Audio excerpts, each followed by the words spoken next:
Tehiyah Hametim, o la resurrección de los muertos. O como lo dice el profeta Isaías, tus muertos vivirán. Shalom Aleichem y bienvenidos en esta ocasión, en este estudio, donde miraremos o examinaremos acerca de los 10 días que transcurren entre Yom Teruah y Yom Kippur. El proceso que sigue después de Yom Teruah o de Rosh Hashanah. Hay muchas tradiciones, es cierto, pero vamos a ver la Torá, lo que nos deja ver, y los Midrash. Y comenzamos con esta cita que es respecto al Yom Teruah. Nos dice: Daber al Benei Israel lemor, Bejodesh hashevi'i be'ehad lejodesh. Ahí nos está señalando el día de Rosh Jodesh, Yom Teruah o Rosh Hashanah. Dile a los hijos de Israel: en el séptimo mes, el primero del mes, será para ustedes un día de descanso, completo para recordatorio, una convocación kadosh anunciada con toques de shofar. Aunque déjeme decirle que nos señala o la traducción con toques de shofar, aunque el hebreo me dice Teruah. Pero vamos a ver esa porción. Lo que sigue es Yom Kippur, que lógicamente, o como le mencioné, vamos a analizar de Yom Teruah a Yom Kippur, pero vamos a ver la cita. Esta cita se encuentra en el libro de Vayikra, capítulo 23, donde nos habla de las fiestas del Creador. Más allá que nos digan que son fiestas judías, pues realmente sabemos que eso no es cierto. De acuerdo al escrito, es el calendario o son las fiestas de Yahweh para su pueblo, para que la celebre, no, para que vean los tiempos y no se pierda. Nos dice ahí: el 10º de este mes séptimo mes es Yom Kippur. Tendrán convocación kadosh, se negarán a sí mismos y traerán una ofrenda hecha por fuego a Yahweh. No harán ningún tipo de trabajo en ese día, porque es Yom Kippur, para hacer expiación por ustedes delante de Yahweh su Elohim. Esta es nuevamente la traducción, y aquí nos lo señala como algo singular. El 10º día de este séptimo mes es Yom Kippur, pero en el hebreo dice Beashor lejodesh hashevi'i hase, este día 10 del séptimo mes, Yom HaKippurim. Déjeme decirle, como lo observamos aquí en su texto hebreo, esto es plural, Yom HaKippurim. Y esto suena mucho porque, de hecho, en los comentarios del Midrash nos dicen como Purim. Y nosotros nos recordamos un poco lo que es la fiesta de Purim, alegría, disfraces, y lo que significaba en esa época, o lo que significó la fiesta de Purim. Porque vamos a entender mejor el escrito. Hapurim hu, Mikra Kodesh Yegyelahet. Vea, Biten, Nefesh Tejen, afligirán sus Nefesh, sus cuerpos, así bien claro lo dice aquí. Nefesh es la parte física de nuestro cuerpo. Hakerbanaten Isha, la Yahweh, y te traerán una ofrenda encendida a Yahweh.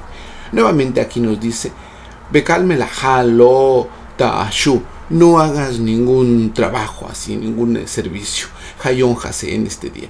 Ki Yom Kippurim, porque este día es el día de los, le traducen como perdones, pero tomando en cuenta la palabra Purim, Ki Yom Kippurim o HaKippurim, es como la fiesta de Purim, suertes. De hecho, eso corresponde, o eso significa Purim, echaron suertes, y eso nos remonta un poquito a la fiesta de Esther. ¿Y por qué nos dice que es similar?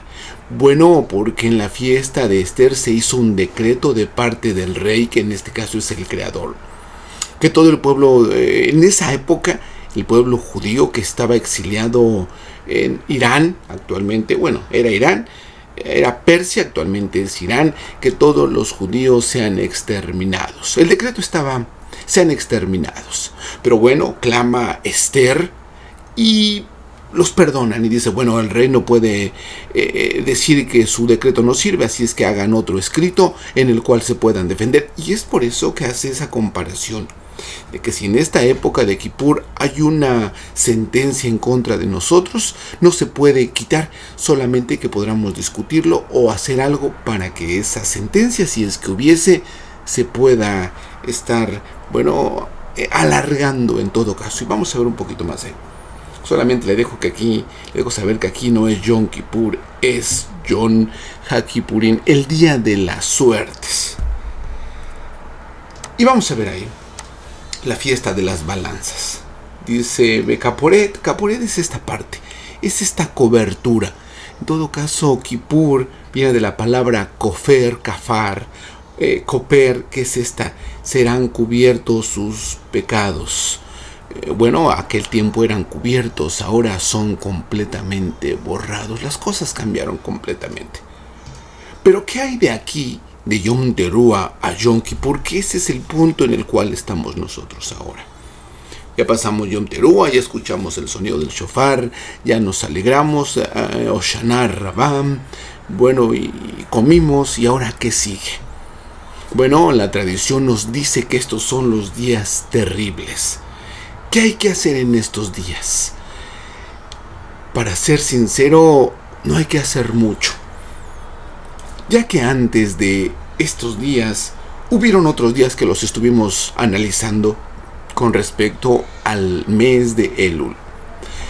El mes de Elul es un acrónimo, como lo sabemos o lo recordamos solamente, que significa Ani Ledodi Bedodili, yo para mi amado y mi amado para mí. En la cual el Midrash nos trae un ejemplo, que en el mes de Elul el rey deja su trono y sale al campo a perdonar a su pueblo. Su pueblo se encuentra con él, hay una cercanía bastante. De hecho, el profeta Isaías lo dice, buscar a Yahweh mientras pueda ser hallado. ¿A qué se refiere? Al mes de Elul. Es el mes, de acuerdo también a la combinación de las letras que permutan del nombre del Creador, es el mes que está más cerca de todos los meses. De ahí que entonces buscar a Yahweh cuando pueda ser hallado. ¿Cuándo puede ser hallado? Todos los días que pidamos perdón y que platiquemos con Él, pero en esencia el mes de Elul. Cuando termina el mes de Elul, entonces el rey se regresa a su trono. ¿Y qué pasa después de ahí? Para hacer un poquito más de historia, todo el mes de Elul, los 30 días, son los días de arrepentimiento. De hecho, la tradición nos dice que son 40 días, aunque la verdad son 30. En un primero de Elul, Moshe sube por tercera vez a pedir perdón y le encarga a los líderes que todo el pueblo haga teshuvá, que perdone sus deudas, que perdone a los demás, que se ponga a cuentas. Pero esos son 30 días. ¿Por qué? Porque entonces viene el mes de Tisri. Ya no está el mes de Elul, donde el rey se acerca a su pueblo. Y en los primeros días de Tisri, son los días terribles. Pero vamos a hacer un poquito más de historia. De juicio a Rajamim. De hecho, el primero de Rosh Hashanah o el primero de Tisri comienzan a deliberarse los juicios, donde podemos encontrar la Rajamim del Creador, pero ya no por nosotros, ya que tuvimos 30 días para haber perdido perdón. Es un poco raro, pero lo vamos a ver a través de los escritos. De juicio a Rajamim. Mire, en el día de Yom Teruah son claves los que nos dan aquí. La tradición también lo avala, que se suenan 3 sonidos de shofar. Pero mire, si supiésemos nosotros, nos dice el David, por ejemplo, Asrei Ha'an Da'at Teruah, bienaventurado o feliz el pueblo que conoce el sonido de Teruah. En otro tiempo, o en otras palabras, ¿qué es Teruah? Teruah era romper las maldiciones o romper los juicios. Eso era todo el día del mes de Elul, y cuando se rompían los juicios, en el día de Yom Teruah o en el día de Rosh Hashanah. Eso significa Teruah, es romper los juicios.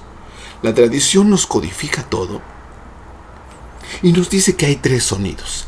Aunque la verdad que la Torá, el escrito, los libros 5 o el rollo de los 5 libros, no me habla de los otros sonidos, solo me habla del sonido de Terúa. Pero mire cómo son inteligentes los ancianos, que lo codificaron diciéndome que haga 3 sonidos, pero en realidad no son 3 sonidos, son claves.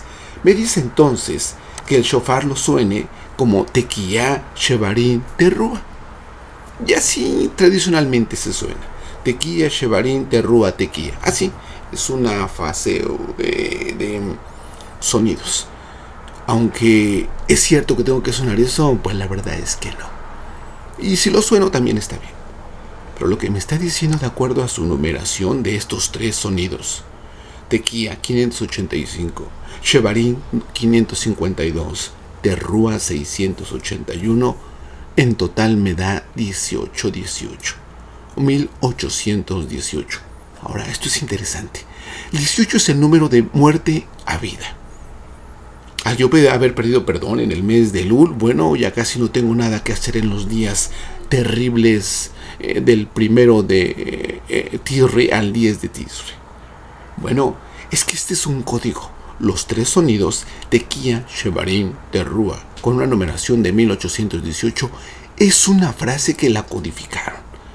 ¿Qué significa esta frase? Dice, Ad letejiyahametin, el tiempo de la resurrección de los muertos. Y es bien sabido. No es difundido, por supuesto. Se conoce más y se le da más énfasis como Rosh Hashanah. No se le reconoce mucho como Yom Terúa, pero mucho menos como la resurrección de los muertos. Bueno, lo que es la tradición. Aunque en el Brit Hadashah sí nos los deja ver en relación a la fiesta de Yom Terúa. La fiesta de Yom Terúa es el sonido del shofar. Y vamos a ver 2 citas. La primera es en Primera de Tesalonicenses capítulo 4, verso 16-17. Porque se oirá una voz de mando, la voz de un malaj, y el sonido de shofar, le traduce en trompeta, pero quise ponerle igual o dejar exacto. No puedo corregir todo. Cuando se corrobora algo es mejor mirarlo como lo tradujeron y corroborarlo en su respectiva frase en hebreo. Nos dice aquí, porque se oirá una voz de mando, la voz de un malaj y el sonido de un shofar de Elohim, y Yahweh mismo bajará del cielo.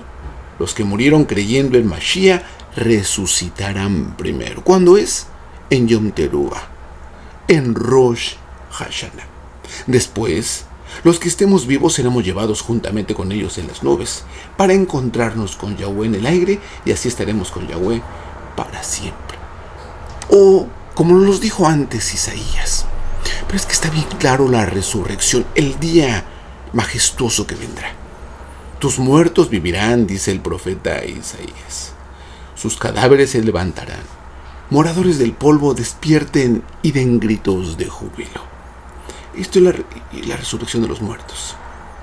Porque tu rocío, son códigos, es un midrash. Es como el rocío del alba. Ese rocío es el rocío de la resurrección.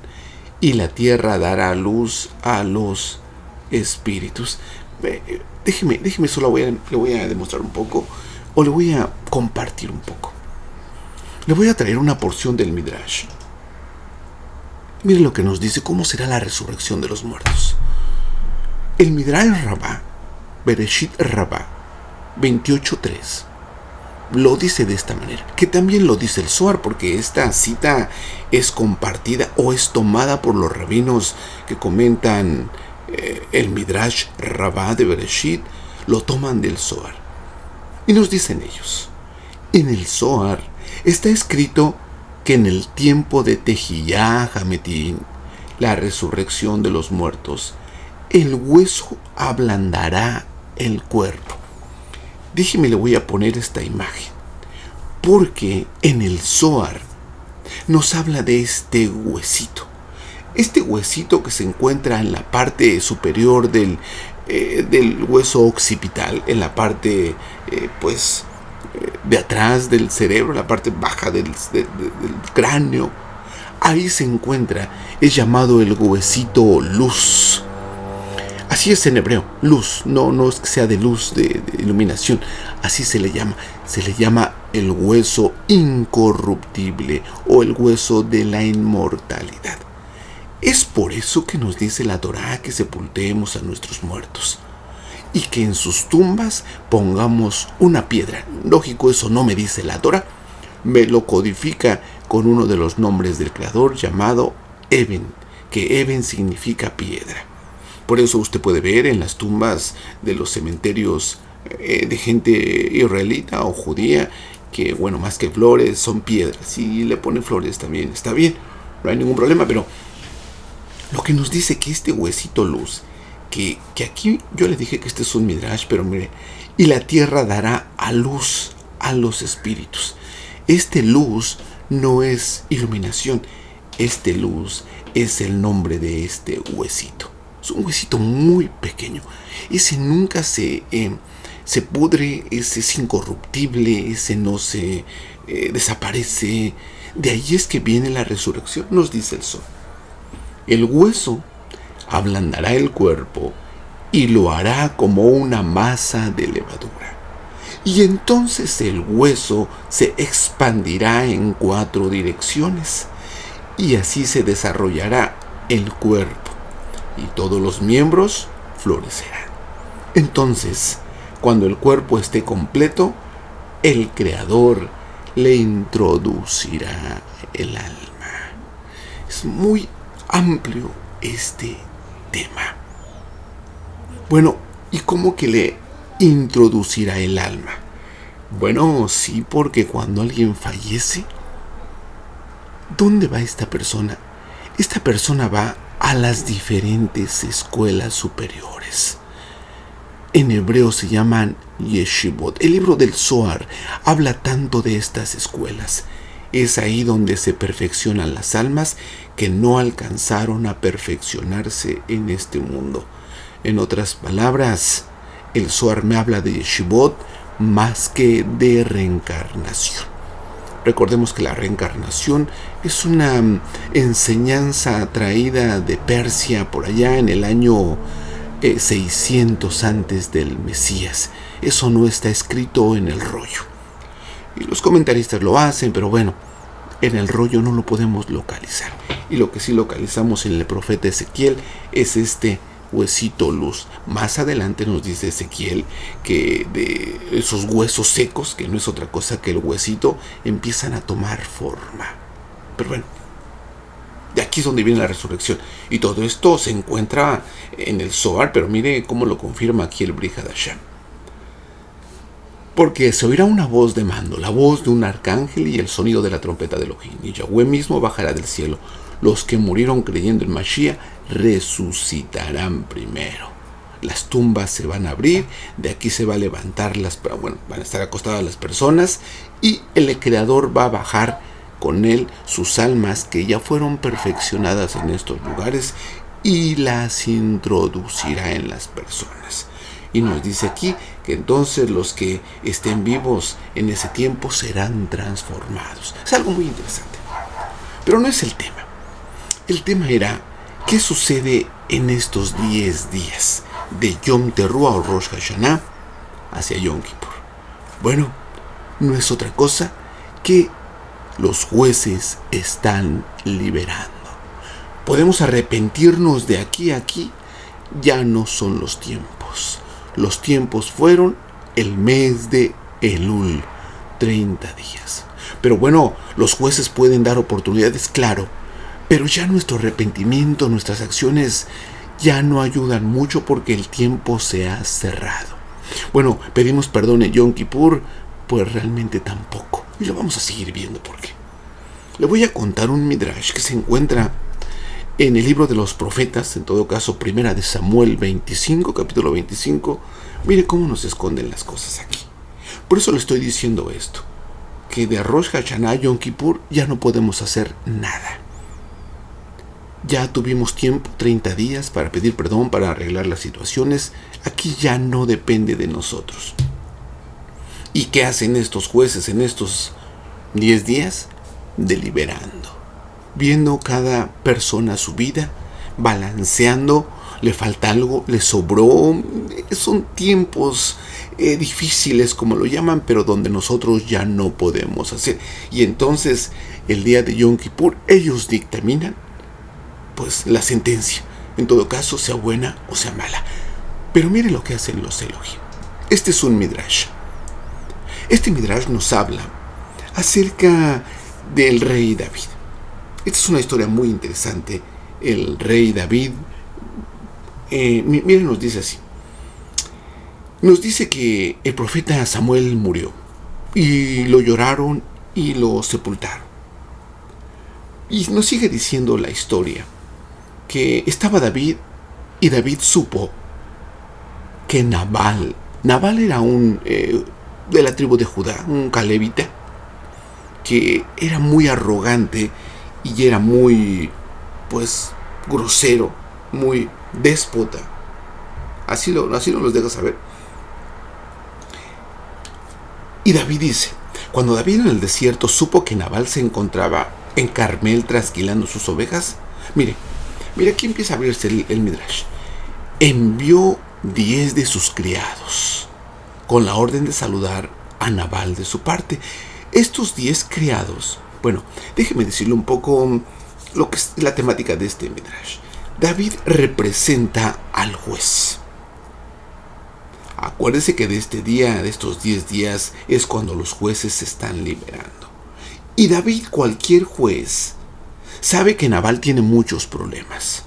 Que fue un hombre rico, un hombre muy prosperado, pero que era un hombre muy grosero.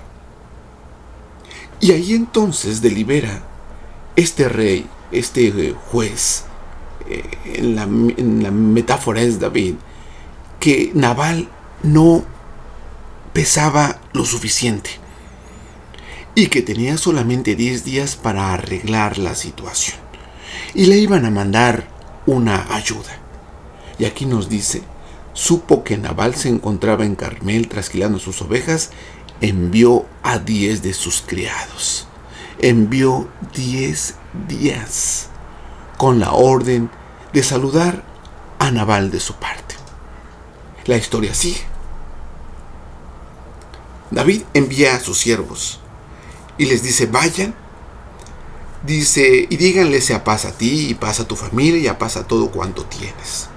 He sabido que tienes esquiladores. Ahora tus pastores han estado con nosotros, no los tratamos mal, ni les faltó nada en todo el tiempo en que he estado en el Carmel. Pregunta a tus criados y ellos te dirán, hay en por tanto estos jóvenes gracia en tus ojos, porque hemos venido un buen día. Pero mire, aquí nos dice, por esta razón te ruego que tengas ahora consideración con estos 10 días, que en buen momento llegan. Aquí el traductor no nos ayuda mucho, que nos dice que en buen momento llega. Tengo que usar el recurso del hebreo. Y el hebreo nos dice, Hem be'an jeja, ki al yom tov banu. Este día es un día tov. Dice, o en otras palabras, este es un día festivo. Lo que nos hace la narrativa es que ese Yom Tov era el día de Rosh Hashanah. Y Nabal en la balanza no estaba muy bien. Y le envían 10 días para que equilibre en su vida. De lo contrario, le iba a ser enviada una sentencia. Aquí nos dice Ki al Yom Tov. Aquí el traductor nos dice que en buen momento llegan. Nos dice, y que nos des tanto a ellos como a mí lo que tengas a mano. Hay muchos midrashim el cual nos hablan que la sedaká libra de la muerte. Le voy a contar uno bien rápido, por ejemplo. El midrash nos dice que cuando Abraham destetó a su hijo Isaac, hizo una gran fiesta. Pero se estaba olvidando de los extranjeros y de los pobres. Era tanta su emoción de Abraham que hizo una gran cena y estaba muy entretenido con sus amistades. Y el Hasatán llega disfrazado de pordiosero, allí en una esquina esperando que le dieran de comer. Pero era una prueba para Abraham.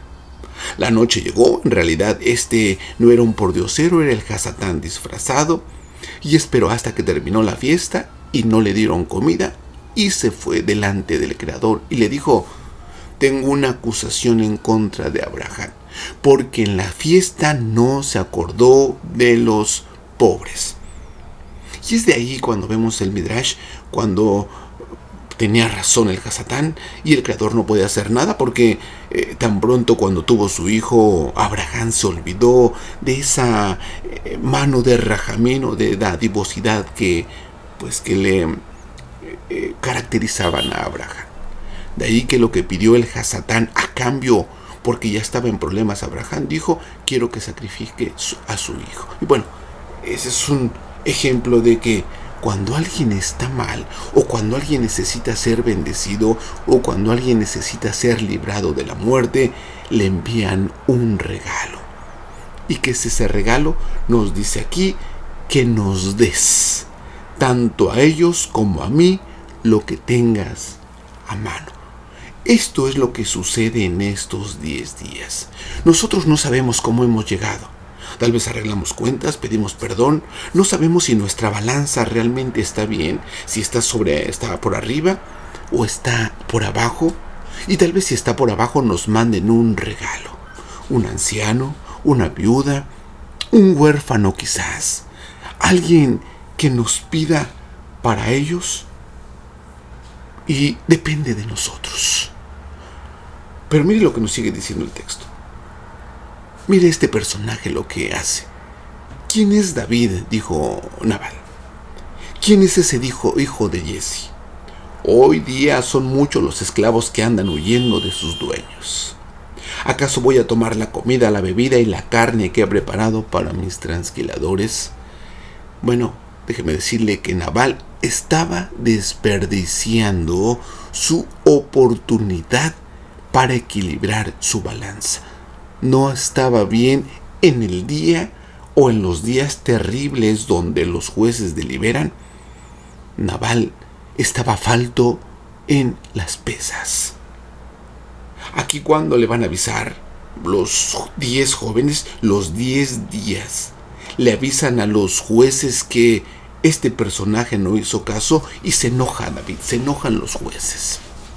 Y los jueces junto con sus ancianos del Sanedrín dicen aquí: entonces David ordenó a sus hombres, todos a las armas.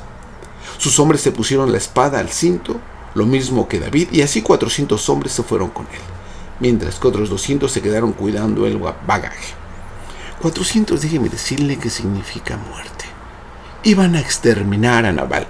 Los Elohim le dieron una oportunidad de 10 días, que diera una sedacá para que su balanza se acomodara, y él la rechazó. Pensaba que tenía méritos. Aquí David se enoja. Más adelante sale Abigail, que de la misma manera que lo que le comenté de Purín, sale Hadasha a abogar por el pueblo que había sido decretado como exterminado. Aquí sale Abigail y logra que David no destruya a Nabal, pero que tampoco destruya a toda su gente. Recordemos que este día festivo comprende 2 días. Nos dice: a la mañana siguiente, cuando ya se le había pasado la borrachera a Nabal, Abigail le explicó claramente lo ocurrido y Nabal sufrió un ataque repentino que le dejó paralizado. Ya no había nada que hacer. Pero el texto nos sigue diciendo: 10 días después, o sea, si contamos de Rosh Hashanah a Yom Kippur, son precisamente 10 días. 10 días después, el Señor le hirió de nuevo y Nabal murió. ¿Por qué le digo que de aquí, de Rosh Hashanah o Yom Teruah a Yom Kippur, ya no podemos hacer nada? Porque eso depende de los jueces.